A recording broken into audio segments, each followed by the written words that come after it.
इस समय कौन है पूरा देश जान रहा है। देश का प्रधानमंत्री गैस के संकट के इस समय में किस गुफा में छुपा हुआ है, पहले उसको निकाल के लाइए। आप पहले उसको निकाल के लाइए। निवेदन कर रहा हूं कि रहना जरूर, एक एक चीज का जवाब दूंगा, एक एक चीज का। देश में बढ़ती एलपीजी गैस की किल्लतों को लेकर अब सियासत भी तेज हो गई है। संसद में आम आदमी पार्टी के सांसद संजय सिंह ने इस मुद्दे को लेकर जोर शोर से उठाया और केंद्र सरकार पर गंभीर सवाल खड़े कर दिए।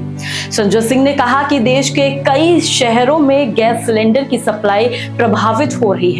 लोग घंटों लाइन में खड़े होकर सिलेंडर लेके मजबूर हैं, लेकिन फिर भी उन्हें समय पर गैस नहीं मिल रही है। उन्होंने आरोप भी लगाया कि आम लोगों की रसोई पर संकट आ चुका है और सरकार इस मुद्दे पर मौन है। संसद में बोलते हुए संजय सिंह ने सीधे प्रधानमंत्री नरेंद्र मोदी को सवालों के घेरे में खड़ा कर दिया। उन्होंने कहा कि आखिर देश में एलपीजी की ऐसी स्थिति कैसे हो गई। उन्होंने पूछा कि अगर अंतर्राष्ट्रीय हालात की वजह से सप्लाई प्रभावित हो रही है तो सरकार ने पहले से तैयारी क्यों नहीं की। संजय सिंह ने यह भी कहा कि सरकार को तुरंत कदम उठाकर गैस की सप्लाई सामान्य करनी चाहिए ताकि आम लोगों को राहत मिल सके। साथ ही उन्होंने ये भी मांग उठाई कि सरकार इस मुद्दे पर संसद में साफ साफ आकर जवाब दे। अब सुनिए क्या कुछ कह रहे हैं आम आदमी पार्टी सांसद संजय सिंह। देखिए मान्यवर, भगौड़ा इस समय कौन है पूरा देश जान रहा है। भगौड़ों के बारे में मत कहिए। देश का प्रधानमंत्री गैस के संकट के इस समय में किस गुफा में छुपा हुआ है, पहले उसको निकाल के लाइए। आप पहले उसको निकाल के लाइए। प्रधानमंत्री किस गुफा में छुपे हुए हैं मंत्री के बारे में आप हमारे ऊपर टिप्पणी कर रहे हैं। प्रयोग नहीं करेंगे। आप हमारे ऊपर टिप्पणी कर रहे हैं। ये आप हमारे ऊपर टिप्पणी कर रहे हैं। पूरा देश गैस की लाइनों में खड़ा है। प्रधानमंत्री गुफा में छिपे हुए हैं। प्रधानमंत्री को निकाल के लाइए। प्रधानमंत्री को निकाल के लाइए। मुद्दों पे बात नहीं करेंगे। इस्तेमाल किया है, ये शब्द ठीक नहीं है। अरे मान्यवर, आप मेरा समय जा रहा है। मान्यवर महोदय, मान्यवर मेरा समय जा रहा है। कृपा करके जी राम जी पर रात को 1:30 बजे तक मैंने चर्चा सुनी और जब उत्तर देने की बारी आई तो विपक्ष भाग गया था। इसलिए मैं निवेदन कर रहा हूं कि रहना जरूर, एक एक चीज का जवाब दूंगा, एक एक चीज का। दूसरी चीज है जो भगोड़ा शब्द है उसको उसमें शामिल नहीं करेंगे।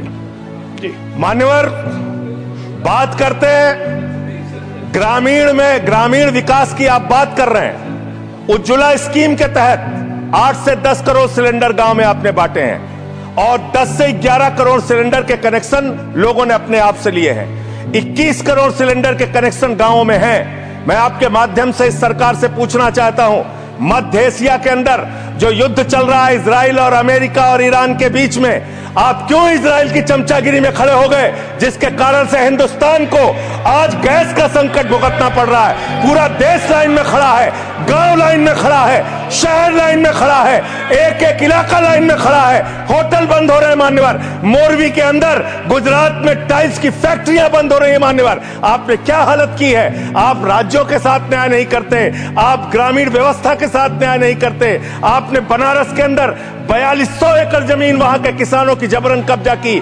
2013 का जो अधिकरण का नियम है वो नियम आपने लागू नहीं किया। वहां लाठियों से किसानों को पीट के प्रधानमंत्री के संसदीय क्षेत्र में जमीनें कब्जा करने का काम आपने किया। जो पंजाब पूरे देश का पीडीएस सिस्टम चलाता है, 50% भागीदारी पंजाब के किसानों की होती है। आपने पंजाब के रूरल डेवलपमेंट का 8000 करोड़ रुपए मार के बैठे हुए। आप बताइए क्यों आपने पंजाब का हिस्सा नहीं दिया, क्यों आप वहां के साथ सौतेला व्यवहार कर रहे हैं। बताइए इस देश को और पंजाब के लोगों को। वहां पर बाढ़ आई, आप भी गए थे मंत्री जी वहां पे दुख जताने के लिए। आपने वहां की भयावह परिस्थितियों को देखा था। बावजूद इसके 1600 करोड़ रुपए की मदद आपने घोषित की थी। 16 पैसे आपने पंजाब को नहीं दिए। 16 पैसे। यह आपकी दुर्भावनापूर्ण नीति है जो राज्यों को भुगतनी पड़ रही है, जो देश को भुगतनी पड़ रही है। और ग्रामीण विकास के नाम पर आपने इस देश के गांव में रहने वाली जनता को लगातार धोखा देने का काम किया है, लगातार उनको ठगने का काम किया है। चाहे वो आंगनबाड़ी की स्कीम हो, आंगनबाड़ी की कार्यकर्तियां, हर काम में उनको आप लगा देते हैं, लेकिन आप उनको पैसा देने के नाम पर आपको हंसी आएगी, हंसी आएगी। आंगनबाड़ी की योजना गांव में ही चलती है, गांव में ही चलती है। हंसी आएगी आपको। मान्यवर, मैं अंत में एक ही बात कहना चाहता हूं। मंत्री जी ने कहा भागिएगा नहीं, मैं बिल्कुल बैठ के आपकी एक एक बात को सुनूंगा। मंत्री जी, ध्यान से सुनूंगा। जितनी बात मैंने कही है उसका पूरा जवाब दीजिएगा, और अगर आप जवाब नहीं दे पाएंगे तो मुझे भी उस वक्त बोलने का अवसर दीजिएगा। आप ही अकेले बोलने का अधिकार रखते हैं, ऐसा नहीं होना चाहिए। और दूसरी बात मान्यवर, दूसरी बात, इस समय भगौड़ा कौन है, ट्रंप की गुलामी कौन कर रहा है, पूरा देश देख रहा है। माननीय, जो भी इस चर्चा के दौरान जो भी सदस्य असंसदीय शब्द आया होगा वो शामिल नहीं होगा चर्चा में। अब अगर है तो नहीं होगा, अगर असंसदीय नहीं है तो शामिल होगा।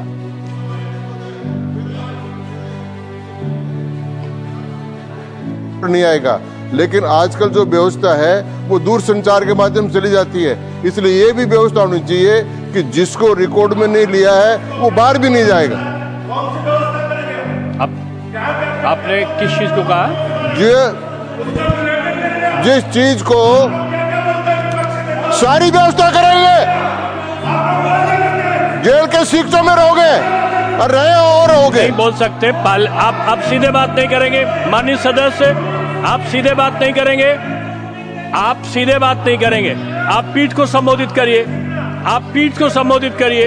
ये आमने सामने बहस का मुद्दा नहीं है। आप संसद में हैं, माननीय संजय सिंह, माननीय सदस्य, आप पीठ को संबोधित करिए। आप इस तरह से बात नहीं कर सकते। Next speaker Shri P Sunil ji. देखिए, मैं माननीय सदस्यों से अनुरोध करूंगा कि जो चर्चा होती है उसमें शब्दों का संयम ये आवश्यक होता है। आरोप लगाने पे मनाही नहीं है, लेकिन आरोपों की भी एक सीमा होती है शब्दों की, उसका पालन करना होगा। और जो इस प्रकार के शब्द आए होंगे जिनमें आपत्ति हो सकती है वो सम्मिलित नहीं होंगे। और दूसरा एक और अनुरोध साथ में है कि हम लोग सोशल मीडिया का, जैसे आपने जिक्र किया, सोशल मीडिया पे हम लोग जो यहाँ पर वक्तव्य होते हैं उनको देते हैं, और किसी व्यक्ति विशेष के बारे में हम कुछ विश्लेषण लगाते हैं तो वो यहाँ पर उपस्थित नहीं होते। लेकिन सोशल मीडिया में जब वो चलता है तो कभी माननीय प्रधानमंत्री जी सुनते हुए दिखाई पड़ते हैं, कभी गृह मंत्री। मैं समझता हूँ ये उचित नहीं है। संसदीय व्यवस्थाओं के अंतर्गत वो वही होना चाहिए जो सदन में मौजूद हो। Next Shri P